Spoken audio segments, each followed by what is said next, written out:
الحمد لله رب العالمين والصلاة والسلام على أشرف الأنبياء والمرسلين وعلى آله وصحبه أجمعين. رب اشرح لي صدري ويسر لي أمري واحلل عقدة من لساني يفقهوا قولي. رب زدني علما رب زدني علما رب زدني علما.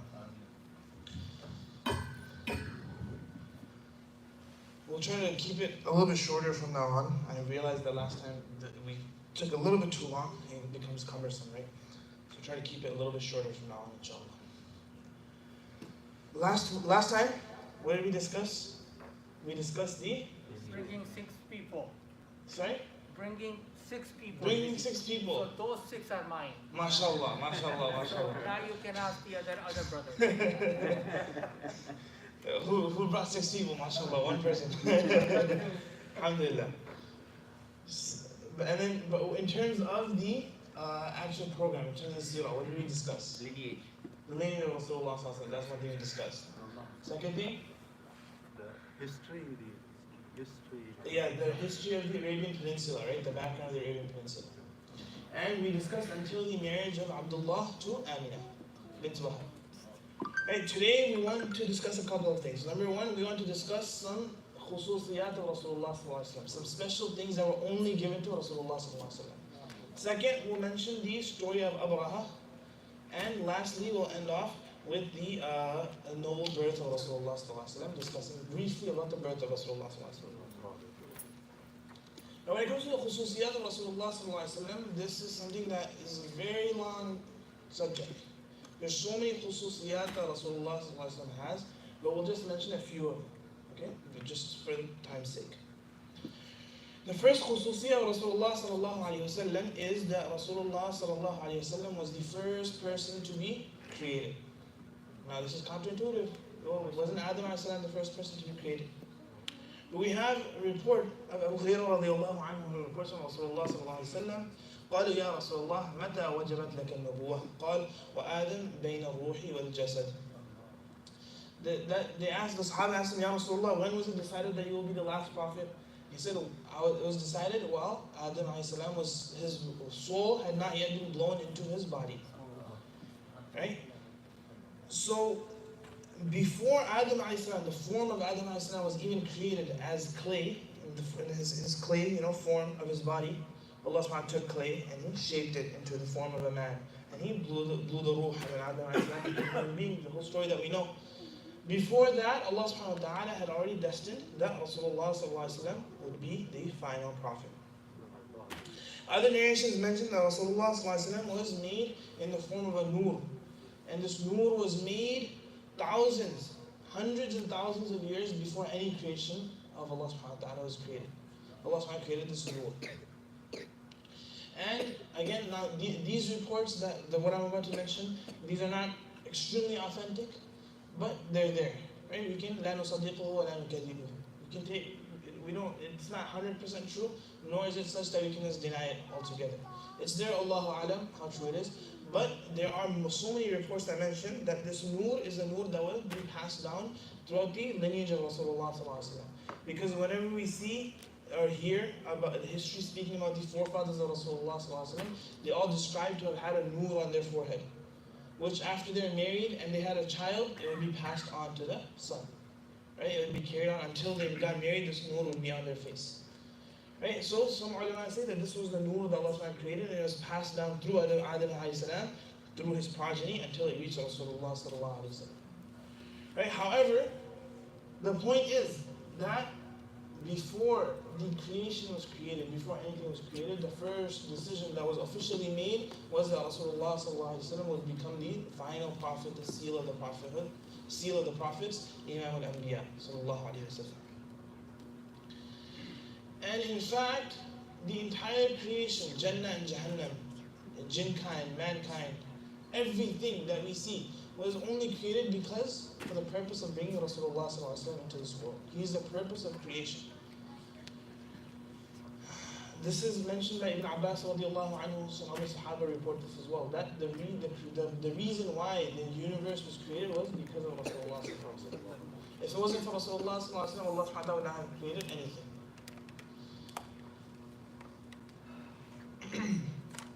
And third, Rasulullah sallallahu alaihi wasallam said that when who knows what the Ahd al-Ast is? What is the Ahd al-Ast? Ahd al-Ast is when Allah subhanahu wa ta'ala created all these souls, right? All of our souls, every single human being that will come to the Day of Judgment, all the souls were created by Allah subhanahu wa ta'ala before the human beings were sent down onto the earth. And these souls reside in a place called Alam al-Arwah, the realm of the souls. And they live there until Allah subhanahu wa ta'ala, it's time for that person to come into this world. Allah subhanahu wa ta'ala creates that person, and after 120 days being in the womb, Allah subhanahu wa ta'ala sends his soul down and puts it inside that person. But these souls were created long ago. And when these souls were created, this Ahd al-Ast is also mentioned in the Quran. Allah subhanahu wa ta'ala says, Alastu bi rabbikum. Allah subhanahu wa ta'ala asked all the souls, am I not your Lord? Alastu bi rabbikum. And Rasulullah said that I was the first person to respond to that call. And I said Bala first, before anyone could say Bala. And I said Bala, definitely you're our Lord, O Allah. And this is the other khasiyah of Rasulullah which is mentioned in the Tabaqat ibn Sa'd. Fourth, the name of Rasulullah is inscribed on one of the legs of the Arsh of Allah subhanahu wa ta'ala. And some reports mention that Adam alayhi salam used this name of Rasulullah when he was making tawbah after he was expelled from Jannah. When he ate from the fruit that he wasn't supposed to eat in Jannah, Allah subhanahu wa ta'ala got upset with him and Hawa alayhi salam, and he expelled them from Jannah and he sent them down onto the earth. And when he was doing tawbah for many years, Adam alayhi salam cried and begged Allah subhanahu wa ta'ala for forgiveness. And he used this name, Muhammad. So Allah subhanahu wa ta'ala asked him, how do you know Muhammad? He said that, I saw it inscribed on your arsh when you blew the ruh into me. When I came into consciousness, I saw this name and I realized that this must be important since it's inscribed into your arsh. So I made dua with this name. And Allah subhanahu wa ta'ala said, yes, this is the most noble of your children that will come from your father, Muhammad sallallahu alayhi wa sallam. Fifth is that Rasulullah will be the first person to be resurrected on the Day of Judgment. Right? When Allah subhanahu wa ta'ala resurrects all of mankind, the first person to be resurrected will be Rasulullah sallallahu alayhi wa sallam. The sixth, we all know, on the Day of Judgment, what will happen? The whole Day of Judgment is such a horrific day, such a horrible, horrendous day. Right? Rasulullah sallallahu alayhi wa sallam mentioned so many ahadith in this regard. Right? The Day of Judgment, before the judgment even begins, before people even go to Jannah and Jahannam, the Day of Judgment is something that we all have to experience. Every single one of us, whether you're good or bad. And this trauma will be there for everyone, whether they're good or bad. Even the Anbiya will be going through this trauma and this horror. When human beings will be brought back to life, and they all come up from the ground, everyone completely naked, as the day they were born. Aisha radiallahu anha, when Rasulullah told her about this, she got shocked. She said, Ya Rasulullah, men and women, without clothes, won't they see each other? Then Rasulullah said, Oh Aisha, on that day they'll be so afraid that no one will have any time to look at one another. Everyone will be engrossed in themselves. The Day of Judgment, the day when a mother will not recognize her children, she'll run away from her children. يوم يفر المرء من أخيه وأمه وأبيه وصاحبته وبنيه. Right? The day when the mother will run from her child, from her husband. The son will run away from his father. The father will run away from his son. The brothers will run away from each other. A man and wife will run away from each other. Everyone will be only concerned about themselves. Naked in the hot sand playing before Allah subhanahu wa ta'ala. People sweating until their knees, till their waist, till their chin, drowning in their own sweat. People with nails of steel scratching their own face. People raised up blind. People walking on their face and their feet in the air. Horrific scenes. Complete, utter chaos. This is the day that we all face, yet we forget. And this day will be so horrifying, so horrible, that the people will say, I'd rather go to Jahannam than face this day. Let's just get the judgment started. Let the judgment begin. Right? So they will run to Adam alayhi salam. And Adam alayhi salam will say, Nafsi, nafsi, don't come to me. He'll say, Ya Adam, you're the first man. Allah created you in your form Himself, blew His ruh into you. You lived in Jannah. Intercede, tell Allah subhanahu wa ta'ala to begin the Day of Judgment. And He'll say, Nafsi, nafsi, no, not me. I ate from the fruit that Allah subhanahu wa ta'ala told me not to eat from. I don't have the courage to face Allah subhanahu wa ta'ala. Go to Nuh. Nuh alayhi salam, nafsi, nafsi. They'll go to Ibrahim, he's Khalilullah. They'll go to Ibrahim, Ibrahim alayhi salam will say, no, nafsi, nafsi. I said 3 false things in my life, and I can't face Allah subhanahu wa ta'ala. And again, remember, prophets are ma'soom, sinless, there's no sin. These are not sins that they committed, rather the status of the Anbiya is so high that anything which is less than perfect, they're ashamed and scared to present it before Allah subhanahu wa ta'ala. What are the 3 lies, quote unquote, that Ibrahim said? One, when he said that, yes. Then he said that the axe is on the another chapter. Before that, Anas Saqim, right? That when the people said, come, so let's go celebrate, he said, no, I'm sick, you go ahead. Right? He was not sick, he wasn't actually lying, he was sick of the shirk that was going on around him. And then the axe. Maybe he was sick. Why to ascribe this to him? Ibrahim A.S. himself says. Right? But again, this is a hila that Ibrahim A.S. used to say that basically it's kind of like what we call in English. Right? He just made an excuse, but it's not necessarily a truth, but it's not, he didn't mean exactly what he's saying. Where the words aren't necessarily lies, but what he means in Arabic, this is a form of rhetoric in Arabic, wherein you say something and the apparent meaning, the first thing that comes to your mind is not what's intended. You're intending something else, which is also true based on the phrase. Right? He's sick of the shirk.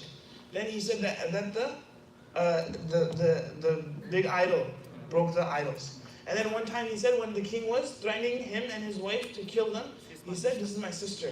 Right? Because he meant this is my sister in Islam. Right? Even though he's his wife. Right? So these things, which are, again, are not sin, they're not this cannot be called a sin. However, it's something which, because the Anbiya are so close to Allah subhanahu wa ta'ala, anything which is less than perfect, they are afraid to present it before Allah subhanahu wa ta'ala. Anyways, Ibrahim alayhi salam says, Nafsi, nafsi, not me, go to someone else, go to Musa. Musa alayhi salam says, no, not me, go to Isa alayhi salam. Isa alayhi salam says, Nafsi, nafsi, go to Muhammad sallallahu alayhi wa sallam. And the only one who will have the courage to face Allah subhanahu wa ta'ala is Rasulullah sallallahu alayhi wa sallam. And he says that on that day I'll go and I'll make sajda before Allah. And Allah will let me stay in sajda as long as He wants me to stay in sajda. Then Allah subhanahu wa ta'ala will tell me to raise my head up. I'll raise my head up and I'll begin to praise Allah subhanahu wa ta'ala. And Rasulullah said, at this moment I don't know what I will say. At that moment Allah will inspire me and I'll praise Him as Allah has never been praised before. And He'll praise Him, and then Rasulullah, Allah subhanahu wa ta'ala will ask Him, Sal tu'ta, tashaffa' tushaffa'. Ask and I'll give you. Intercede and I'll intercede for you. And He'll intercede, Ya Allah, begin the day of judgment. Then again He'll do the same thing. And Allah subhanahu wa ta'ala says, Sal tu'ta. Ask, I'll give you. Intercede, I'll accept your intercession. He'll say, Ummati, save them from Jahannam. Save them from Jahannam. And this will continue on until Rasulullah continues to intercede for Allah. This is the khasiyah of Rasulullah sallallahu alayhi wa sallam. Right? And this is the maqam mahmud. A lot of ulama say that Rasulullah sallallahu alayhi wa sallam told us to ask for him after adhan, we say, right? Maqam mahmud alladhi wa'adta. The maqam mahmud which you promised Rasulullah sallallahu alayhi wa sallam. A special place, status, rank that no one else has other than Rasulullah sallallahu alayhi wa sallam. That Rasulullah sallallahu alayhi wa sallam said, make dua that Allah subhanahu wa ta'ala grants me this rank. I have hope that I will be granted this rank, maqam mahmud. And a lot of ulama say that this is the maqam mahmud that we are referring to. So this is it, khasiyah of Rasulullah. After that, Rasulullah was the only prophet who was sent to the entire universe until the end of time. Before that, you had prophets who were only prophet for themselves. You had prophets who were prophets and their home was their family. You had prophets who were their tribe, their city, their town. You had prophets like Musa alayhi salam, who was responsible for the entire Bani Israel, one whole people. But no prophet was a prophet for all people, everywhere on earth, in their time and after their time. This is a khasiyah, a special thing given to Rasulullah sallallahu alaihi wasallam.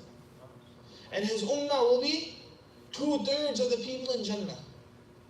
2/3 of the people in Jannah will be the ummah of Rasulullah sallallahu alaihi wasallam. Right? And we can see now in Bani Israel, maybe there's millions of Bani Israel maybe following Musa alayhi salam. If all those go to Jannah, still look at how many Muslims there are in the world today. Right? Billion. For 1400 years, Muslims have been around in large numbers. This is all the ummah of Rasulullah sallallahu alaihi wasallam. So this is the khasiyah of Rasulullah sallallahu alaihi wasallam, that his ummah is far greater than any other ummah in terms of number and in terms of honor and rank.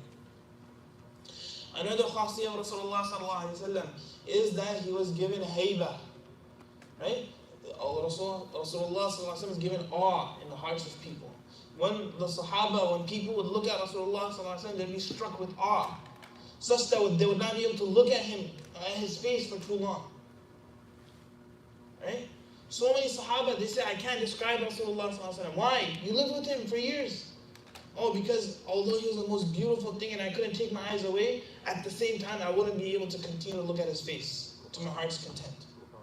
Because this awe would come in, this fear would come in, and I would have to look down.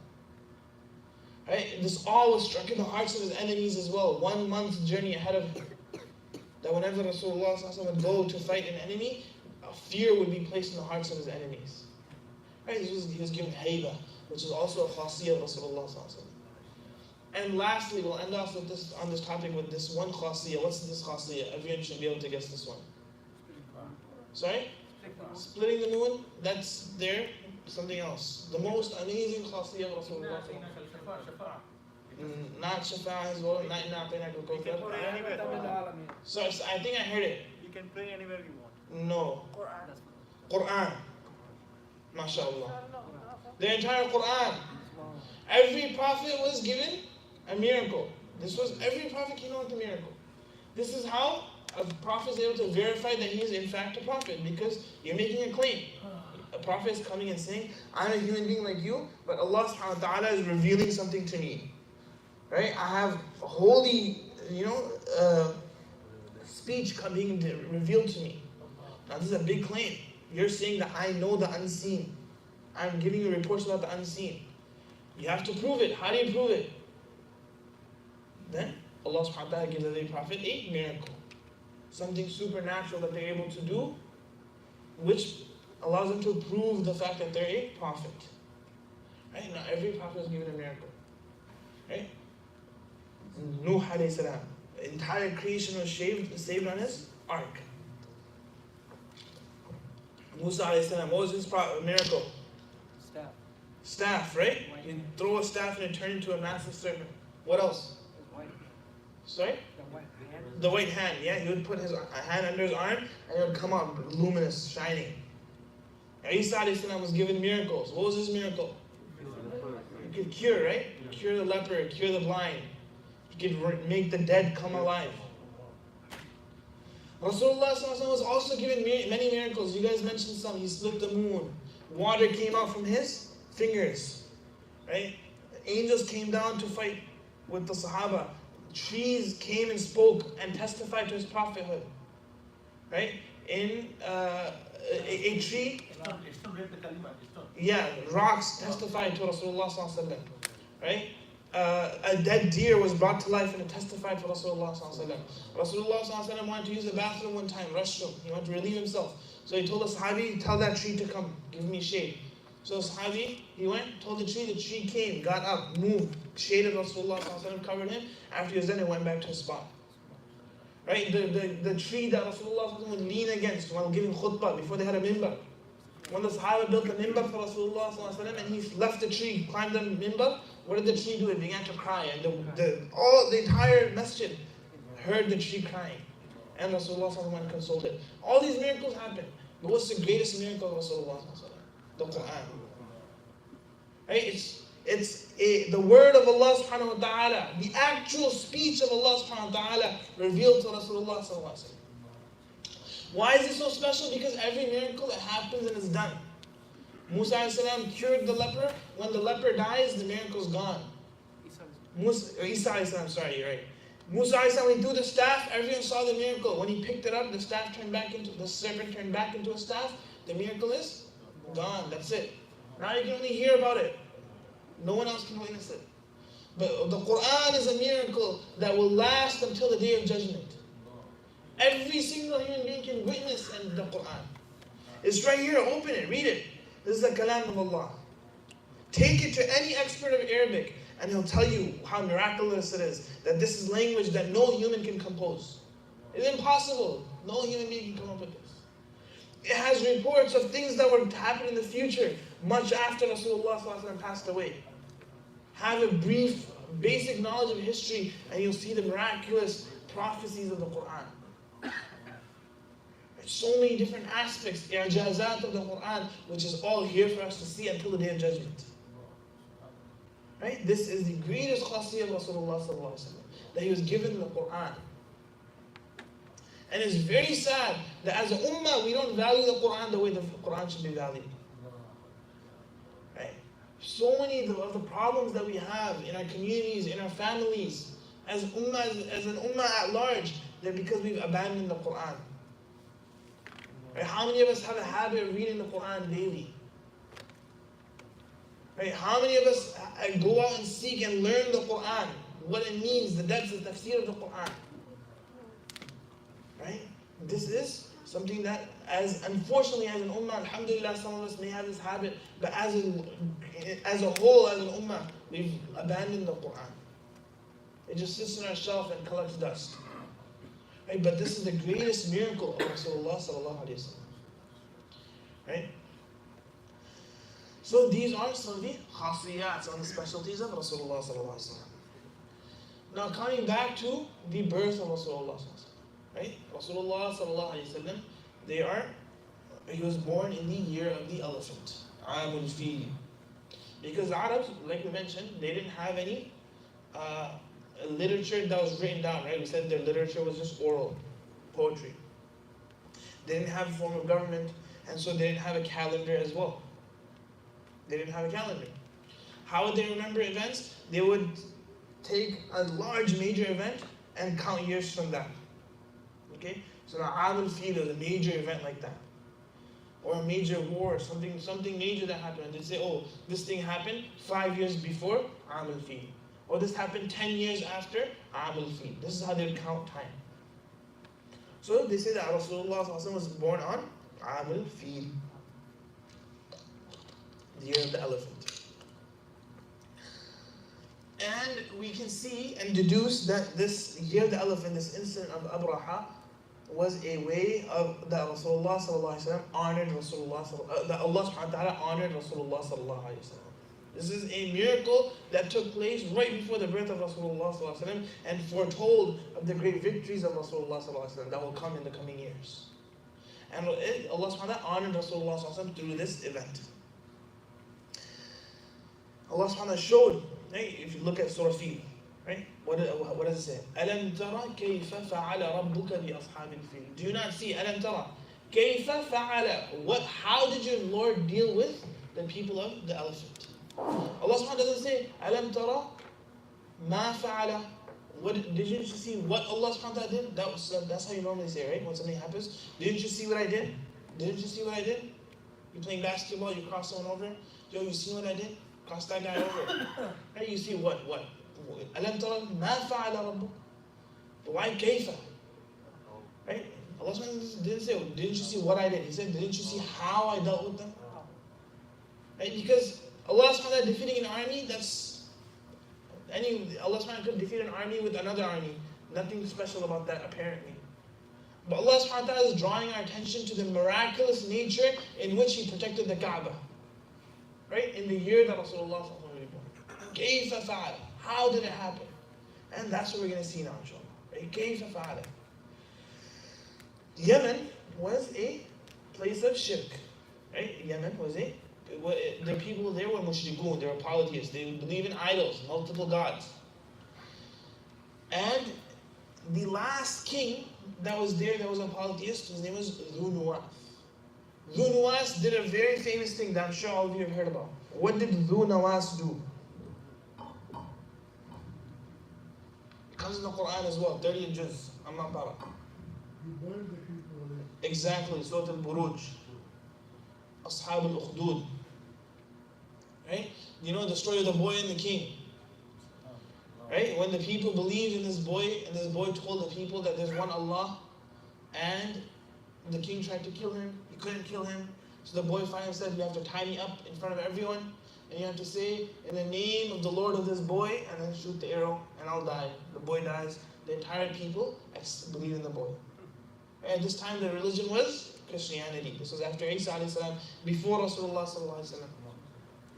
So this had happened, and Dhu Nuwas was the king that burned all these people. He said, either you reject this boy or I will burn all of you. We dug a huge pit, built a huge fire, stood everyone at the edge of that fire, and he said, either you reject what the boy said, or I'm going to throw you into the fire. And so many people were burnt alive. And Allah subhanahu wa ta'ala swears that He will take revenge for these people on the Day of Judgment. It reveals Surah Buruj in honor of these people. Right? Ashab al-Ukhdud, that's what they're known as. And this is where another miraculous event happened, where a mother was standing with her newborn baby. And she was hesitant to jump into the fire because her child, how can she throw her child into the fire? Right? And the child says, oh my mother, jump into the fire. Right? One of the miraculous places in history where a newborn child spoke. Right? So this was Dhu Nuwas. Now the Christians of the area, when this took place, they were extremely upset. So they wrote a letter to the Roman king, Caesar. Right? Because the Romans were Christian, asking for help against this oppressive king. So Caesar instead wrote a letter to Najashi in Abyssinia. Right? Why? Because Abyssinia is right by Yemen. It's just a short boat trip away from Yemen. They're closer by. So he wrote a letter to Abyssinia. So the king of Abyssinia, Najashi, he sent a huge army under two commanders. Abraha and Ariyat. Two commanders. Abraha and Ariyat. And these two commanders, they came with a huge army and they attacked Yemen. And they attacked this king and they drove him out, defeated the Yemenites, and this king fled. And he ended up drowning, and he died. Right? Now Abraha and Ariyat, they became the rulers of Yemen now. And they ruled for some time until disputes started breaking out between Abraha and Ariyat. So Abraha challenged Ariyat to a duel. He said, we'll fight to the death. Whoever is victorious, he'll become the ruler of Yemen, and the other one will be dead. So they fight. Ariyat is actually defeating Abraha until one of the soldiers of Abraha, they come with a spear and they kill Ariyat. Right? And now when Najashi heard about this, he became extremely upset. He wrote a letter to Abraha threatening him to kill him and saying, I will kill you, I'll stomp on your face for doing such a heinous act. How can you do such a thing? So what did Abraha do? He wrote a letter apologizing to the king, saying that I'm in complete servitude of you. And he took some dirt, rubbed it on his face, and put that dirt in a bag.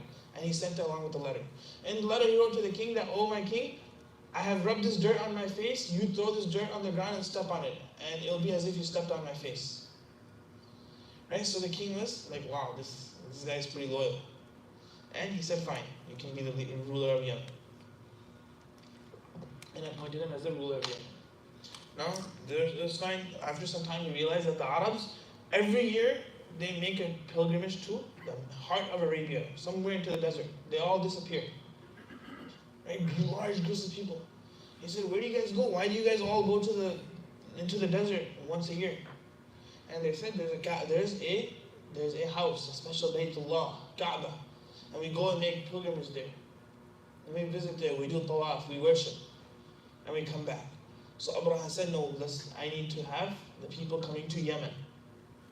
Right? Tourist attraction should be Yemen. So he said, build a massive house. A massive, massive house. And he built this house. Now this massive bayt, this structure, monument, was made of stones from around the world of different colors. Marble and so many fancy stones. Decorated with gold and silver and gems and jewels. And it was extremely tall. To the point that the Arabs, they would call this house Qudais. Why Qudais? Because it was so tall that if you looked up, your topi might fall off. Right? Your hat, whatever you wear an earring on your head, it might fall off. Right? Qulansuwa. That's what they call it, a hat. So they would call it Qudais, this house. Okay? And he commanded the people, now everyone come make pilgrimage of this house. And inside he built this beautiful golden cross. And it was very, glamorous and pomp and luxurious. So people started coming. And then he wrote a letter to Najashi again saying that I built this house for you in honor of you, such a house that such a house was never built for any other king.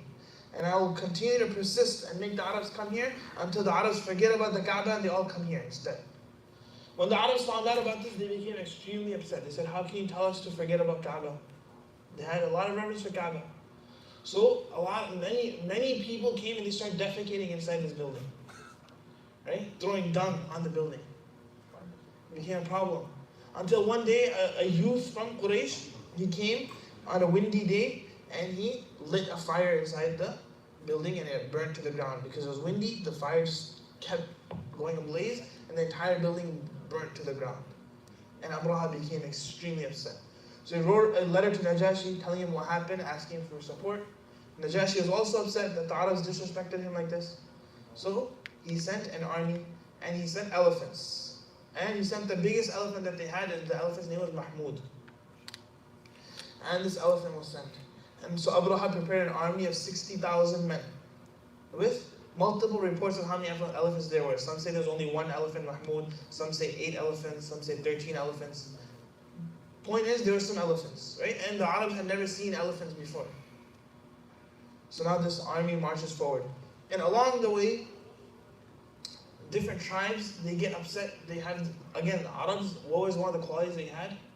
They had a lot of izzah, a lot of honor. Right? They wouldn't take disrespect easily. So, this was a direct disrespect not only to them, but also to, they were believing in Allah. The Arabs believed in Allah. Even though they were mushrikun, the Arabs believed in Allah. If you were to ask them who created the heavens and the earth, they would say, Allah. If you were to ask them who feeds you, who sends down rain, who grows crops, they would say Allah. They believed in these idols because they said these idols are a way to get closer to Allah subhanahu wa ta'ala. This is disrespect to the house of Allah, Baytullah, Kaaba. This was not to be taken lightly. So many Arab tribes, they would get in small groups and try to attack the army of Abraha. And obviously they'd be defeated. But they would try nonetheless. So there's people, one by the name of Dhu Nafr, he came and attacked Abraha. And then at a place called Khat'am, he was met by Nufayl bin Habib, who again tried to attack Abraha. He was defeated. And when they were defeated, these leaders, what they would do is they asked Abraha, look, don't kill me, just spare me, I'll be your prisoner, fine. So Abraha would imprison them and continue marching forward. Until he reached Ta'if. At Ta'if, Abraha didn't meet any resistance. They actually said, look, we'll support you, don't fight us, don't kill us. You're too strong, we'll support you however you want. Anyways, we have our Lat, that's the main idol we have here. The other idols in Kaaba, we don't even worship them. What you're seeking is the Kaaba, that's in Mecca, that's not in Ta'if. Leave us alone. We'll actually give you a guide who will take you to Mecca. So he agrees, and they give him a guide.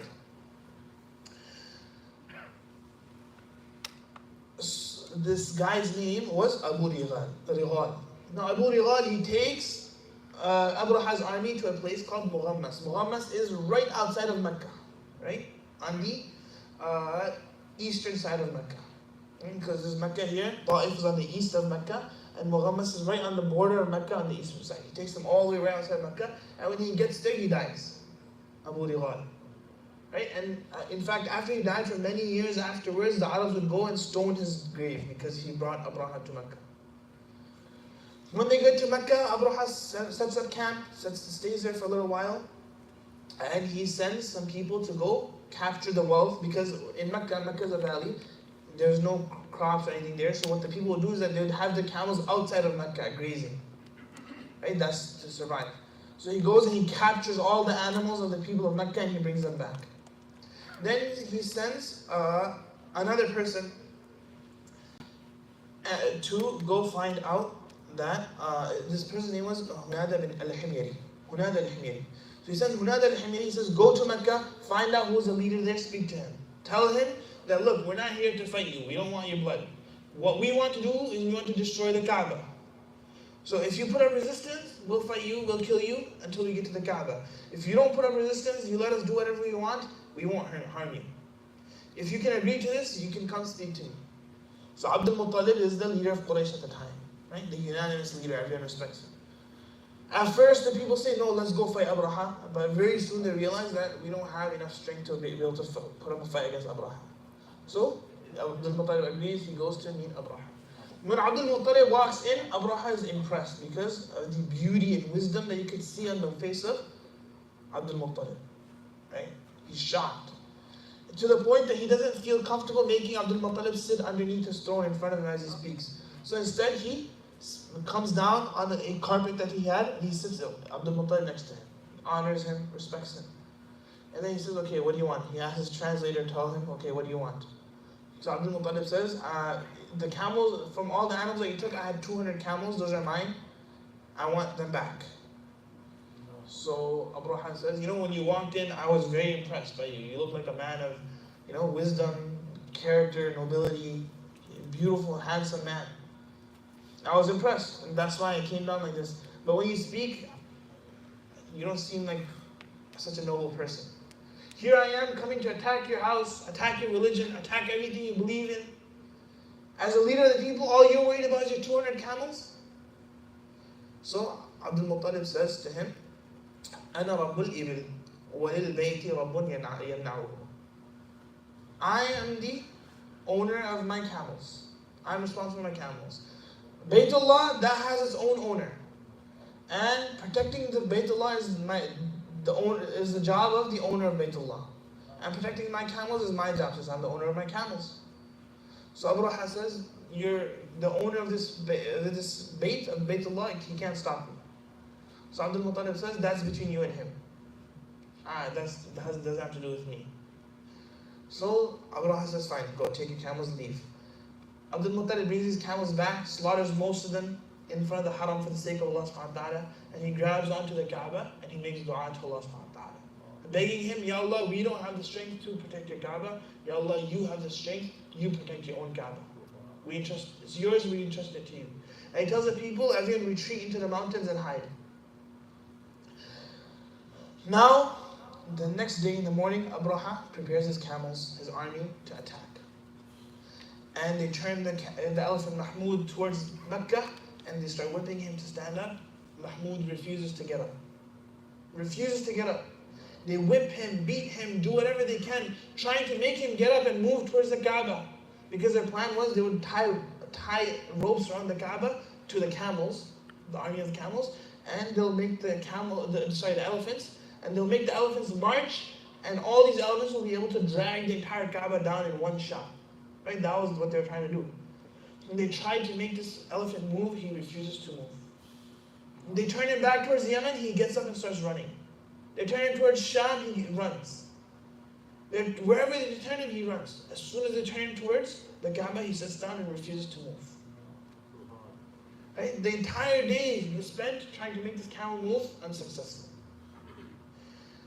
Then this was their first sign. This is their sign that this is something special. You stop. Don't go ahead. They didn't take the sign.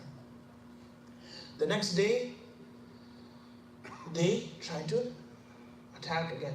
And this day, a flock of birds comes and covers the entire horizon.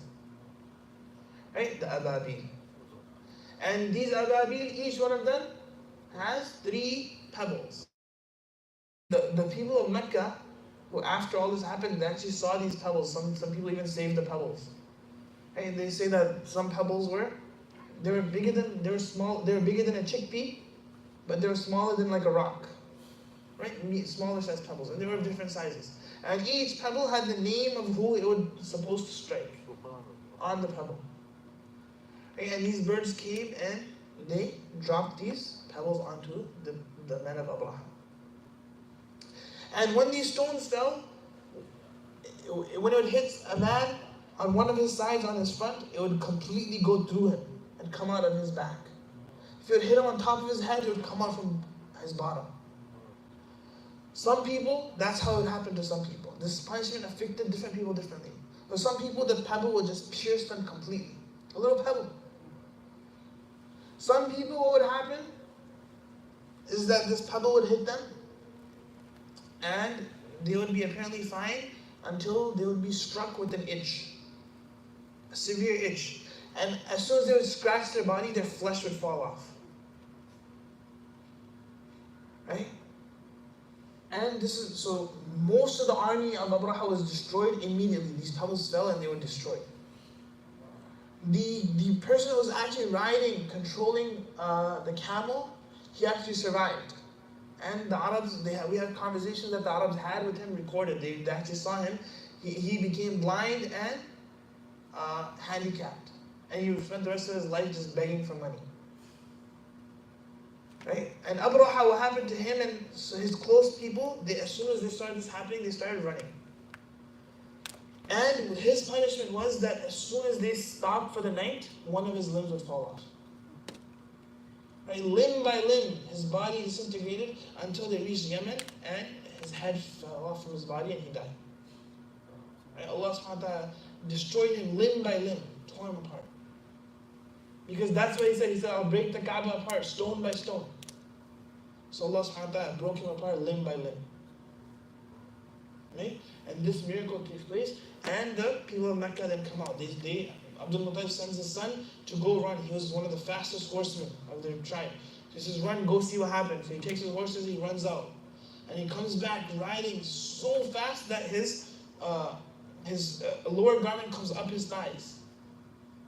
And when Abdul Muttalib sees that, he says either he's coming with some good news or some very bad news. He runs and he says the entire army of Abraha has been destroyed. Right? And Allah subhanahu wa ta'ala sent a flood, and this flood carried their bodies back into the ocean and dumped them into the ocean. So the Kaaba was protected. Allah subhanahu wa ta'ala protected the Kaaba in the year that Rasulullah sallallahu alaihi wasallam was born, as a way of honoring Rasulullah sallallahu alaihi wasallam. And now this is why Allah subhanahu wa ta'ala, كَيْفَ فَعَلَ رَبُّكَ بِأَصْحَابِ الْفِيلِ. Look how Allah subhanahu wa ta'ala dealt with the people of Ashab al-Fil. He didn't just defeat them, He defeated them with little pebbles. And this is a lesson for us. Why? Because the very same Allah subhanahu wa ta'ala that defended His Kaaba is the very same Allah subhanahu wa ta'ala who's here now. Allah didn't change. The power of Allah subhanahu wa ta'ala did not change. What has changed? We have changed. Allah honored us and we abandoned what Allah subhanahu wa ta'ala gave us honor to. What did Umar radiallahu anhu say when the people told him to change his clothes when he was going to Rome? He said, wear something nice. He said, أعزنا الله بالإسلام مهما نطلب العزة من غير ما أعزنا الله أذلنا الله. Allah subhanahu wa ta'ala gave us honor to Islam. We were nobody. We were shepherds in the desert. Allah honored us because of Islam. As soon as we leave Islam and we take honor from something else, Allah will disgrace us again. So this is a lesson for us. Now, sitting here, we have to make an effort to revive Islam again.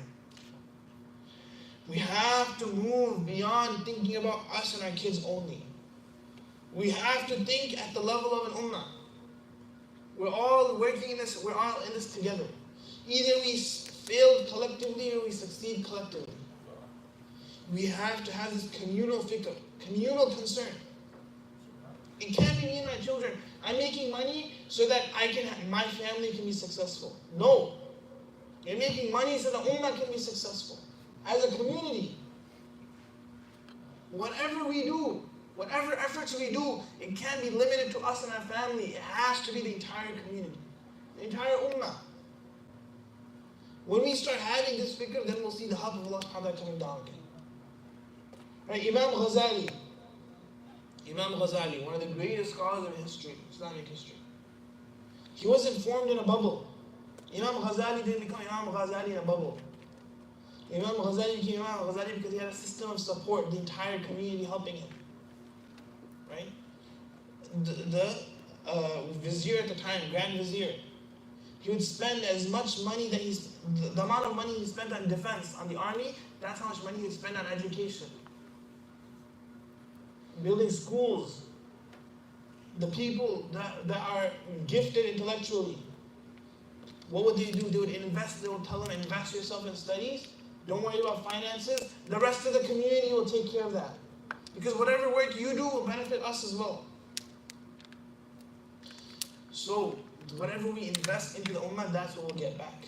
We can sit back and complain that, oh, the ummah is doing this, the ummah is falling back, the ummah doesn't have technological advancements, the ummah is being kicked around, the ummah. Continue to dismiss the ummah of Rasulullah sallallahu alaihi wasallam. Or we can do what? Invest into the ummah. Whatever we invest, that's what we'll get back. We invest the filth into deen, we'll get back filth. We invest the best of the best that we have into deen, then we'll get the best of the best back. Right? So we have to have this communal effort. Then Allah subhanahu wa ta'ala will open His doors and help us in ways that we can't imagine. Right? Then the unseen help of Allah subhanahu wa ta'ala will come. But we have to take the first step. And until we don't take that first step, nothing is going to happen for us. At the same time, we have to stop dismissing the ummah. It's not our ummah to dismiss. This is the ummah of Rasulullah sallallahu alaihi wasallam. You can't give up hope in the ummah. Rasulullah sallallahu alaihi wasallam never gave up hope in the ummah. When he was sent to Jahiliyyah, the worst of the worst people, we can't give up hope. We just have to continue to make effort. First on ourselves. If we can't change ourselves, we can't change anyone else. And then having a global communal effort, concern. Then we can see how the help of Allah subhanahu wa ta'ala will come. Anyways, quickly ending off now. Rasulullah sallallahu alaihi wasallam was born on a Monday of the year of the elephant. There are multiple reports on what day he was born. We know it was a Monday, we know it was the year of the elephant. Some reports, the most famous one is the 12th of Rabi al-Awwal, which is mentioned by Ibn Ishaq. And this is very famous. Everyone celebrates Milad and stuff on the 12th of Rabi al-Awwal as well. But perhaps the more accurate reports are that either the 2nd or the 8th of Rabi al-Awwal, right, which are mentioned by Ibn Hisham and Ibn Kathir. Right? Ibn Kathir mentions multiple dates: 2nd, 8th, 10th, 12th, 17th. One is that he's actually born in Ramadan. But anyways, we don't know the exact day. What we do know, Rasulullah said, I was born on a Monday, and he was born on the year of the elephant. And then there's many miraculous stories that are mentioned about the birth of Rasulullah sallallahu alaihi wasallam. Many of those we can't verify exactly how accurate those are. The one that's mentioned in hadith is that Rasulullah sallallahu alaihi wasallam said that when my mother was either pregnant with me or when she was giving birth to me, she saw a light illuminate coming out of her. And it illuminated everything until Basra, which is like Iraq, modern day Iraq, Syria, Jordan. The palaces of Basra were illuminated. And signifying that this is the guidance of Rasulullah sallallahu alaihi wasallam, the hidayah will emanate from her child, and go all the way to Basra. Why Basra? Because that was like the capital of Rome. It was unimaginable that the Arabs would take over the capital of Rome. And the hidayah of Islam will spread from there. So Allah subhanahu showed her that this light is going all the way to Basra, all the way to Rome, the capital, the headquarters of Rome. That's like saying, for example, that some African country, random African country, is suffering hardship. It's saying 6 years from now, that's going to be the superpower. Forget China, forget Russia, America. Some random African country will become the superpower and take over the world. That's how unbelievable that was. But that's what Allah subhanahu showed her while she was pregnant with Rasulullah. Right? There are many reports that say that the fire that Zoroastrians had for thousands of years went out, some palaces broke. Those reports exist. Allahu Alam how true they are. Anyways, when he was born, he was named Muhammad by his grandfather. And that Muhammad was a very rare name at the time. So the people asked him, why did you name him Muhammad? He said that I want him to be praised by the heavens and the earth. Right? And after this, Muhammad becomes one of the most famous names in the world because of Rasulullah. And when he was born in orphan. Right? So his uncle, Abu Lahab. Abu Lahab was one of the elder sons of Abdul Muttalib. Harith was his eldest son. Abu Lahab was one of the eldest ones. Abu Lahab obviously felt a sense of responsibility over his nephew. So when Thuwayba, a servant of Abu Lahab, comes running to inform him that Abdullah's son was born, he becomes so happy that he frees Thuwayba. Thuwayba is free. He says, you're free now. Because of this excellent news that you brought. And later on, Abbas radiallahu anhu sees Abu Lahab in his dream, and he's in Jahannam. And Abbas, his brother, asked him, oh Abu Lahab, what happened? Did your relationship with Rasulullah bring you any benefit in the hereafter? He says, no. However, every Monday I'm given a few drops of water to drink because I freed Thuwayba on that day out of the happiness of the birth of Rasulullah. And Rasulullah says that when he was asked, why do you fast on Monday? One of the reasons he said was that this is the day I was born, so I fast in honor of Rasulullah, in appreciation to Allah subhanahu wa ta'ala. Right? So, celebrating birthdays, things like that, this is not an Islamic concept. Rather, what did Rasulullah do? He would fast. He would worship Allah subhanahu wa ta'ala. And so if we want to show our love to Rasulullah sallallahu alaihi wasallam, the whole discussion of milad, we're not going to get into it as a permissible and impermissible. However, the real way to show Rasulullah sallallahu alaihi wasallam would be to sacrifice, do something difficult for the sake of Rasulullah sallallahu alaihi wasallam. Fast on Mondays. Mondays, Thursdays, make it a habit to fast. And we'll end off with that inshallah. Next week we'll begin with some of the other names of Rasulullah sallallahu alaihi wasallam, and we'll talk about the shama'il, how Rasulullah sallallahu alaihi wasallam looked, the appearance of Rasulullah sallallahu alaihi wasallam. We'll discuss that next time inshallah. Subhanallah wa bihamdihi, subhanakallahumma wa bihamdika, nashhadu an la ilaha illa anta, astaghfiruka wa atubu ilayk. Assalamu alaikum wa rahmatullahi wa barakatuh.